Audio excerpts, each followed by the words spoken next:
স্বামী গরিব হলে স্ত্রীর উচিত দুইটি আমল ঘরের মধ্যে বেশি করা, তাহলে ওই স্বামীর পরিবারে আল্লাহ রাব্বুল আলামিন দরিদ্রতা দূর করে দিবেন।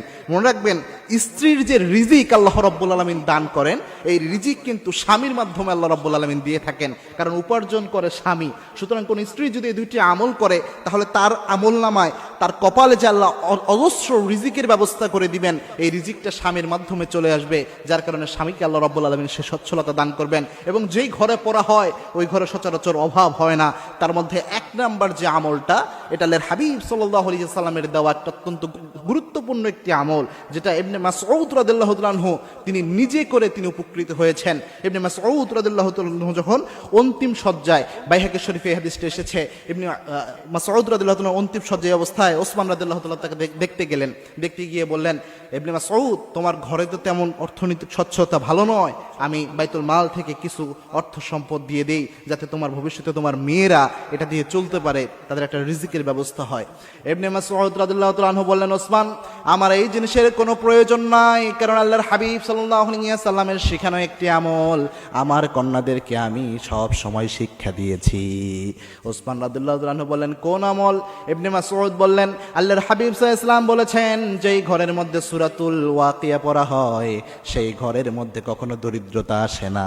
আমার মেয়েদেরকে আমি আদেশ দিয়েছি তারা যেন প্রত্যেক দিন সূরাতুল ওয়াকিয়া পাঠ করে। আমার মেয়েরা সূরাতুল ওয়াকিয়া শিখেছে, এই সূরা ওয়াকিয়ার উপর তারা আমল করে, সুতরাং দরিদ্রতা তাদের আর আসবে না ইনশাআল্লাহ। আপনারা এটা নিয়ে চিন্তা করতে হবে না। এবং কি ইবনে মাসউদ রাদিয়াল্লাহু তাআলা আনহু এই সাহায্যটা তিনি নেন নাই, এবং অরিজিনালি তার মেয়েদেরকে আল্লাহ রাব্বুল আলামিন সচ্ছলতা দিয়েছিলেন।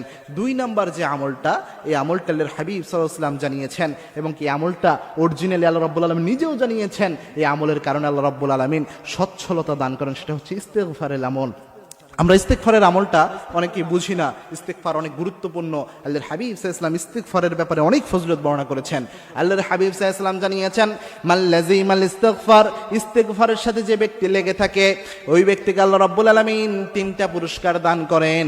তার মধ্যে একটা পুরস্কার হচ্ছে ওয়ারযুকুহু হাইসু লা ইয়াহতাসিব, এমন জায়গা থেকে আল্লাহ রাব্বুল আলামিন রিজিক দেয় যা সে কল্পনাও করে নাই। এমন জায়গা থেকে আল্লাহ রাব্বুল আলামিন রিজিকের বরাদ্দ করে দেয় যা সে কল্পনাও করতে পারে নাই, যে এই জায়গা থেকে আল্লাহ রিজিক দিতে পারে। সুতরাং মা বোনরা যদি সব অবস্থায় তারা যদি ইস্তেগফারের আমল করতে পারে, এই ইস্তেগফারের কারণে তাদের রিজিকে আল্লাহ রাব্বুল আলামিন প্রাচুর্যতা দান করবেন, এবং এই প্রাচুর্যতার অংশ তার স্বামীর মাধ্যমে আল্লাহ রাব্বুল আলামিন দিয়ে দিবেন। সুতরাং তাদেরকে আল্লাহ রাব্বুল আলামিন এই বারাকা দান করবেন। মনে রাখবেন, রিজিকের একচ্ছত্র মালিকানা কিন্তু আল্লাহ রাব্বুল আলামিনের হাতে। আল্লাহ রাব্বুল আলামিন যাকে চান অগণিত অসংখ্য রিজিক আল্লাহ রাব্বুল আলামিন দান করে দেয়, এবং কি আল্লাহ রাব্বুল আলামিন ছাড়া পৃথিবীতে কেউ আপনার কোনো রিজিক দিতে পারে না।